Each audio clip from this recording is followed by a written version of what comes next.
¿Cómo están? Buenas tardes. Mi nombre es Jair Mimbela Salazar. Soy especialista legal de la Intendencia Regional de Ancash.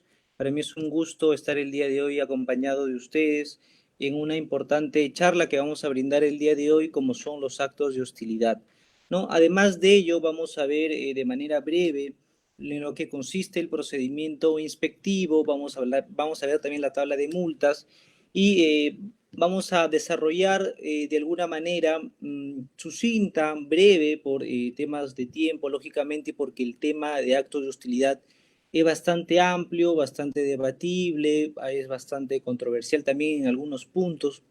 Entonces, lo que vamos a hacer principalmente es tratar de desmembrar el artículo 30 del Decreto Supremo 397-TR.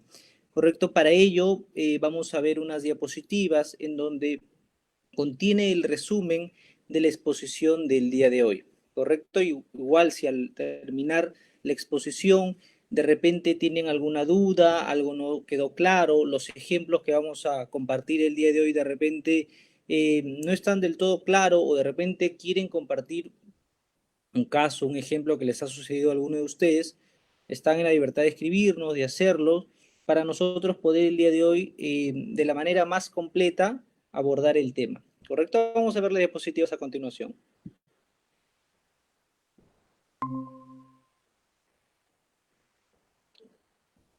¿Ok? Como les comentaba, el tema es hostilidad laboral o actos de hostilidad.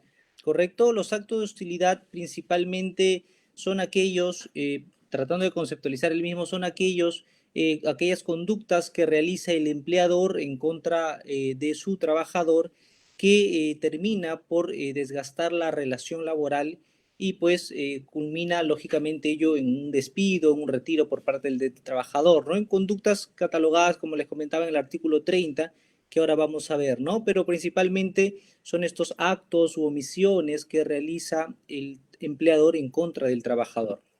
¿Correcto? Este es el marco normativo bastante importante, ¿no? En el cual descansa lo que es la exposición del día de hoy. Lo encontramos en la Constitución Política del Perú y en el decreto mencionado. Bien, este es un pequeño concepto de lo que es un acto de hostilidad, ¿no? Como les comentaba, son conductas que el empleador realiza en contra del trabajador, son conductas graves, lógicamente, no incumpliendo sus obligaciones, ¿no? Perjudicando al trabajador porque incumple o no respeta los derechos que el trabajador tiene, ¿no? Lo que conlleva a el desgaste de la relación laboral y a la extinción de la misma.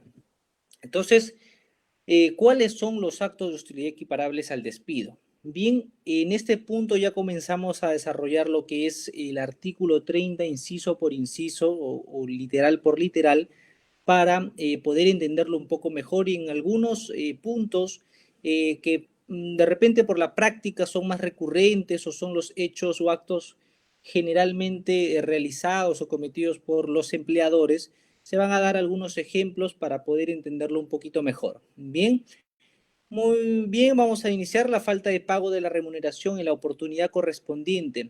Antiguamente este era el acto hostil más frecuente, más recurrente por parte de los empleadores.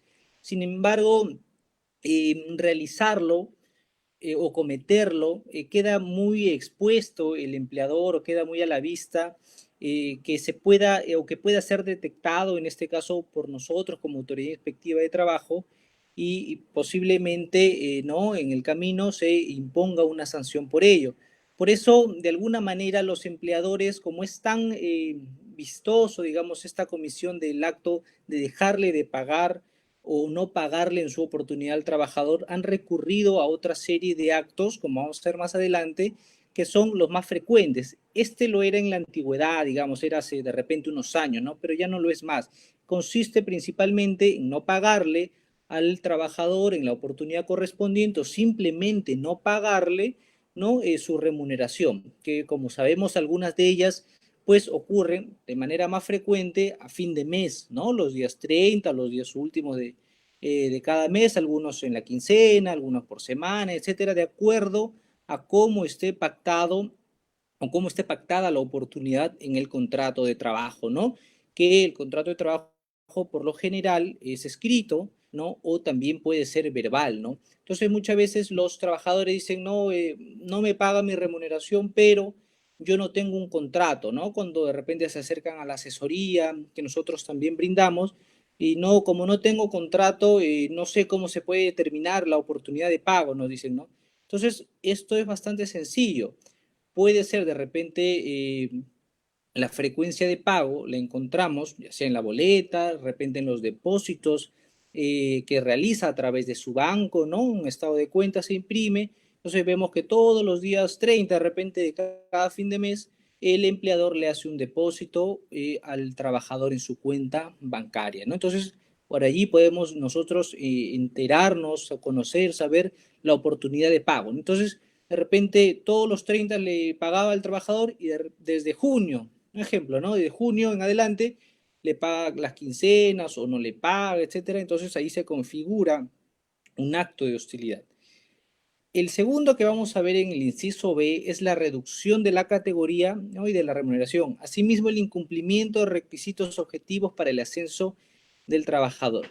Lo primero es, digamos, lo más frecuente en la práctica laboral, porque la reducción de la categoría implica que el trabajador de repente era supervisor del área X, ¿no?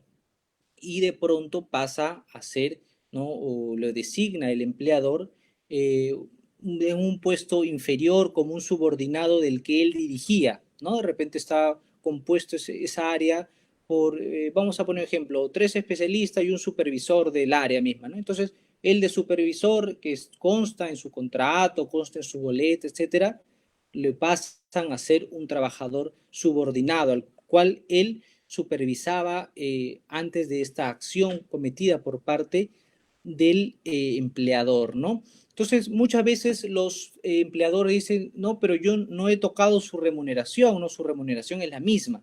Sí, pero conforme ustedes pueden apreciar en pantalla, también existe la posibilidad de la rebaja de categoría. Tú rebajas su categoría, no toca su remuneración, pero ya al rebajar la categoría esto implica un acto hostil. ¿Por qué? Porque el trabajador tiene no en mente un progreso, como creo que todos lo tenemos, de crecimiento profesional, personal y profesional también. Entonces, en su vida, digamos, tiene una línea él definida, puede ser de tiempo, un esquema mental, en el que año con año, de repente, cada cierto tiempo va a ir avanzando también en el plano laboral, ¿no? Entonces, si de repente creció y de pronto el empleador le rebaja la categoría, de alguna manera está no truncando su carrera, pero sí está impartiendo actos que lo van a incomodar, lo van a fastidiar, ¿no? A tal punto que puede ser que el trabajador incluso pueda presentar su renuncia, ¿no? Más adelante vamos a abordar un poquito mejor ese tema, pero básicamente esos son los dos aspectos de los dos primeros incisos del artículo 30. Bien, el traslado de trabajador a un lugar distinto de aquel en el que preste habitualmente servicios. Tuvimos nosotros un caso bastante sonado que incluso con este inciso C con el D, que ahora lo vamos a comentar, pero básicamente este inciso C se trata de si el trabajador renuncia perdón, lo despiden, el trabajador va a vía judicial, gana el caso, lo reponen y el empleador pues se quedó incómodo con esta situación de haber perdido, lo que en el juicio, ¿no? Lo que hace es posiblemente lo varía, ¿no? De área o de un lugar distinto en el que prestaba su categoría. De repente lo manda a la selva, de repente si trabajaba en la costa lo puede enviar a la sierra, etcétera, ¿no? Entonces, esto lo afecta lógicamente porque el trabajador, si tiene familia, ¿no? Tiene que desprender de su familia, ya no hay la frecuencia que existía del día a día, se tiene que hacer un nuevo ritmo de vida, etcétera, una serie de situaciones ya propias, personales, que afectan a cada persona de manera distinta, ¿no? Pero decía que teníamos un caso que combinaba incluso con el inciso siguiente, que es la inobservancia de medidas de higiene y seguridad que pueda afectar o poner en riesgo la vida o salud del trabajador, ¿no? Entonces, en este caso, por ejemplo, fíjense, el trabajador gana, más o menos como el que estábamos poniendo en el ejemplo anterior, gana un juicio al empleador, lo reponen, pero lo varían de planta, ¿no? De la planta A a la planta B. Pero en la planta B era un almacén, ¿no? Donde el trabajador concurría diariamente y no trabajaba, no realizaba ninguna labor, ¿no? E incluso los espacios destinados a la higiene personal, el baño, ¿no? El cuarto de servicios, no tenía agua y cuando abrí el agua, pues caía agua combinada con tierra, entonces el lavabo estaba en pésimas condiciones, ¿no? Entonces, cuando se verifica esta situación, lógicamente acá vemos dos conductas, ¿no? Por parte del empleador. Una de ellas, la primera, es la variación, el cambio del lugar en el que prestaba servicios y la otra, la inobservancia de las medidas de higiene, que lógicamente pueden perjudicar la salud del trabajador, ¿no? Bien, el acto de violencia o faltamiento grave de palabra en agravio del trabajador o de su familia, ¿no? Entonces, de repente, una discusión por un tema X, a veces las personas se acaloran, ¿no? El furor del momento los lleva a que digan algo inapropiado y de repente el jefe pues le llama la atención de tal manera que lo ofende gravemente o le falta de palabra, como se dice, a él o tal vez a su familia también, ¿no? Entonces, lógicamente, como la familia es cercana, es parte de uno, de nuestra vida, se siente también ofendido u ofendida esta persona, ¿no? Entonces puede ocurrir esta situación el día a día, sí se ve bastante, ¿no? Varios casos hemos tenido, hace poco incluso ha ocurrido un caso bastante sonado en que se difundieron unas grabaciones de audio, ¿no? De repente por ahí las personas saben más o menos de lo que estamos hablando y estos son de hecho medios probatorios idóneos o ideales para probar esta situación de faltamiento grave de la palabra, ¿no? Entonces, los actos de discriminación, ese es el siguiente inciso, el F, acto de discriminación por razón, y acá establece, ¿no? Especifica razón de sexo, raza, religión, opinión, idioma, discapacidad o de cualquier otra índole que pueda afectar al trabajador, ¿no?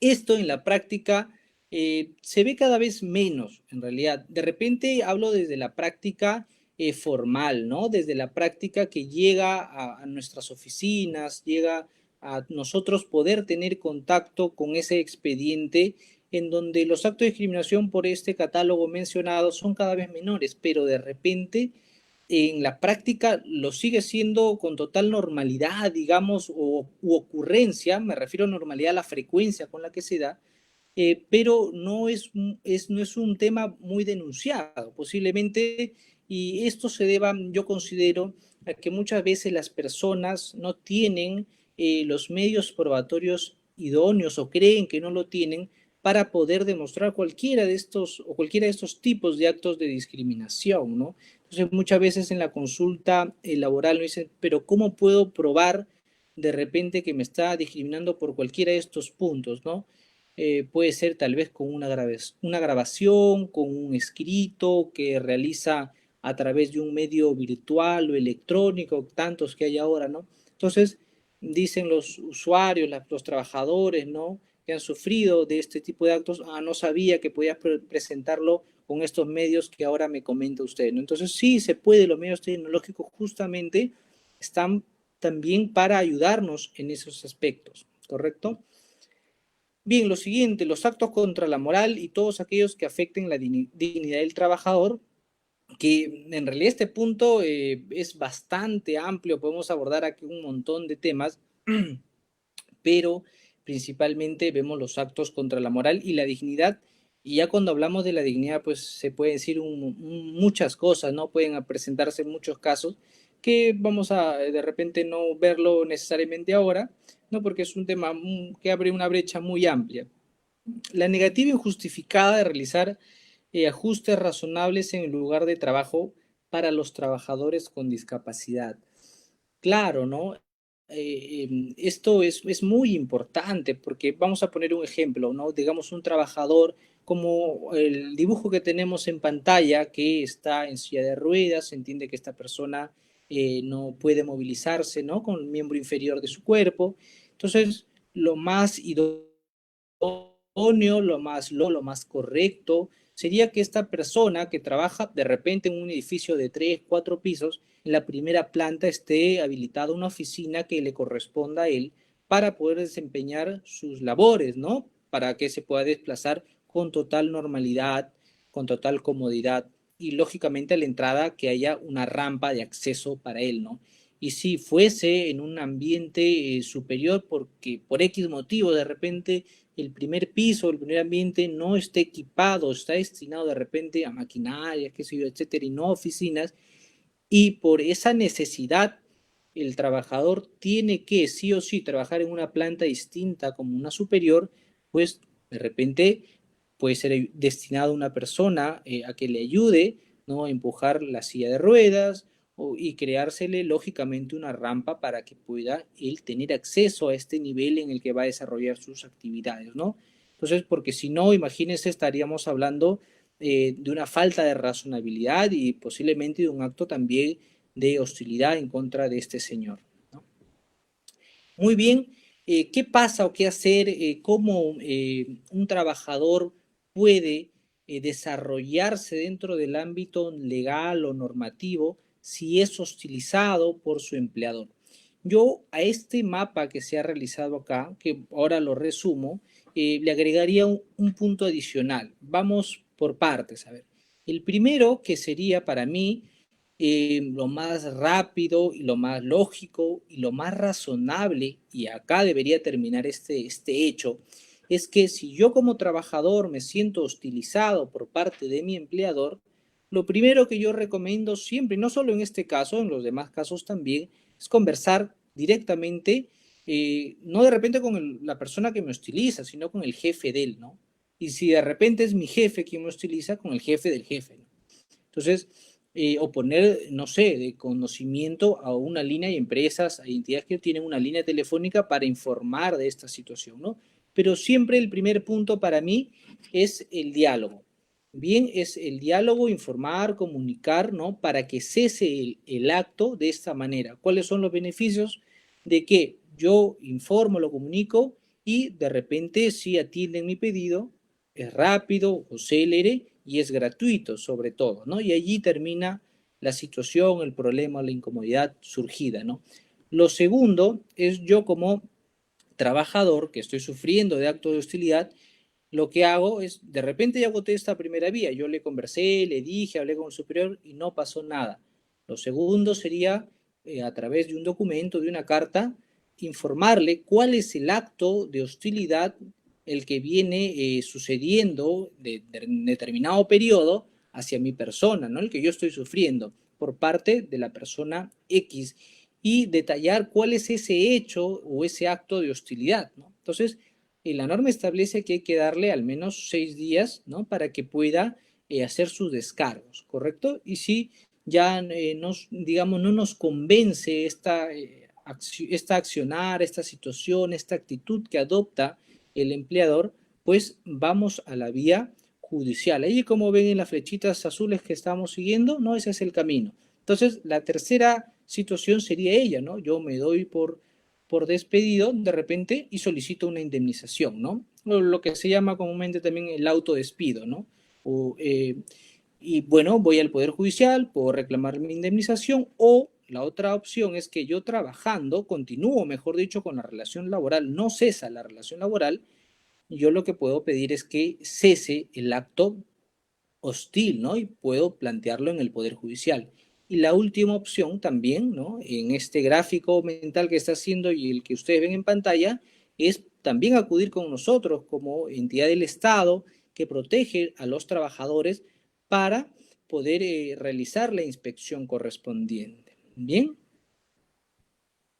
Muy bien, hasta allí hemos tenido lo que es los actos de hostilidad, ¿no? De alguna manera hemos tratado, conversado los mismos y en adelante vamos a ver en qué consiste el procedimiento inspectivo, bastante importante también para que tengan una idea un poco más clara de repente si es que hasta ahora no lo tienen. Entonces, ¿cómo comienza, no? Vamos de izquierda a derecha, ¿cómo comienza el procedimiento inspectivo? Lo más regular, lo más frecuente, lo más común es a través de una denuncia, ¿no? De parte de un trabajador afectado, de un sindicato en representación de los trabajadores, a solicitud también de otra entidad de repente del Estado que ha advertido alguna conducta o un hecho infractor, nos lo puede comunicar. Muchas veces trabajamos también de manera que cooperamos entre entidades, la más recurrente, el Ministerio Público también. Entonces, ¿qué sucede? ¿Qué se genera? ¿Cuál es el siguiente paso luego de la denuncia? De manera interna se genera una orden de inspección. En esta orden contiene o están contenidas las materias y se asigna a un inspector o a un equipo de inspectores para atender los hechos materia de denuncia, ¿correcto? Entonces allí vamos a trabajarlo de esta manera. Después de esto se inician las actuaciones inspectivas. Como verán, hay un plazo de 30 días para poder realizarlo, ¿correcto? Las actuaciones inspectivas se dan, ¿no? Allí en la parte superior vemos que los plazos, ¿no?, de ampliación de las órdenes de inspección en materia de seguridad y salud en el trabajo, sumadas al plazo original de la orden, en ningún caso deben superar los 30 días hábiles, ¿no? Y las medidas inspectivas, que las vamos a ver también, ¿no?, que la más frecuente, la más regular, la más común es la medida de requerimiento, ¿no?, donde se le solicita a una empresa, ¿no?, los equipos de inspectores o el inspector le solicita que realice determinada actuación. En este caso, de repente que cese el acto de hostilidad, podría ser, ¿no? Además de las otras situaciones que pueden ocurrir también en el procedimiento. ¿Y cómo termina toda esta investigación? De dos maneras, de dos situaciones. Si se determina que la conducta no ha procedido, no es la conducta imputada o no ocurrió, es decir, no hay los medios probatorios de repente que acrediten el hecho infractor, ¿no?, se emitirá un informe de inspección.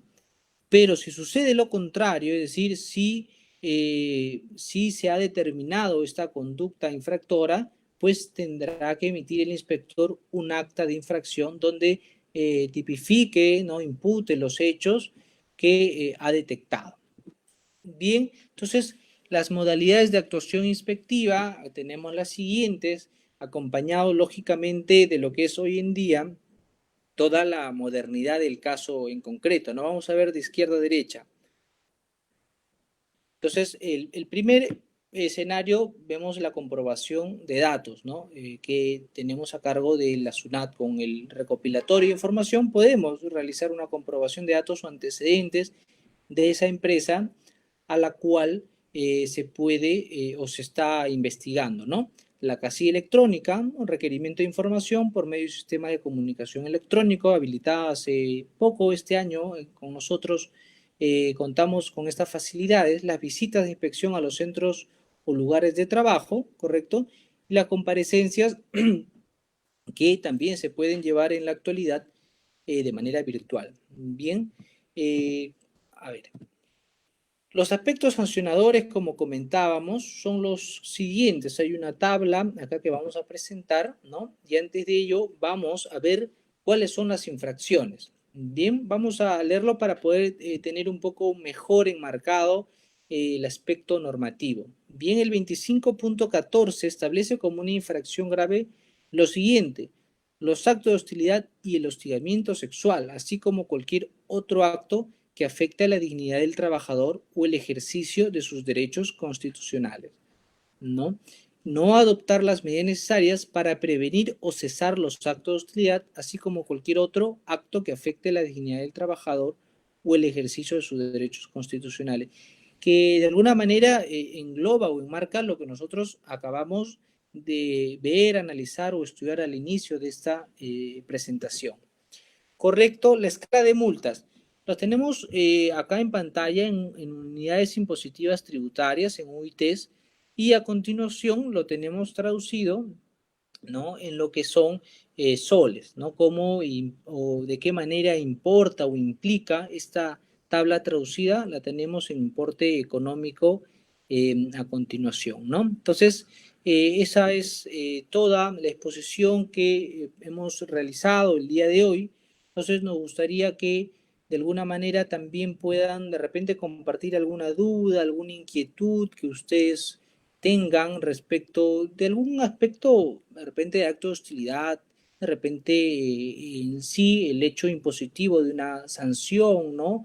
O de repente en el camino cómo se puede probar algún hecho, etcétera, etcétera. Alguna duda que ustedes de repente allí en el actuar del día a día, en la práctica profesional o de repente porque lo han sufrido en su oportunidad, en su momento, nos la pueden compartir para poder nosotros desarrollar esta capacitación de manera un poquito más amplia, ¿no? Entonces, si no hay preguntas, vamos a dar por terminada la sesión, ¿correcto? No sin antes agradecer su participación, ¿no? Del día de hoy por parte de ustedes. Quedo completamente agradecido la oportunidad que se me ha otorgado el día de hoy. Espero en lo sucesivo poder seguir compartiendo este tipo de capacitaciones con ustedes, ¿no? Bueno, listo, muy amable. Gracias. Hasta luego.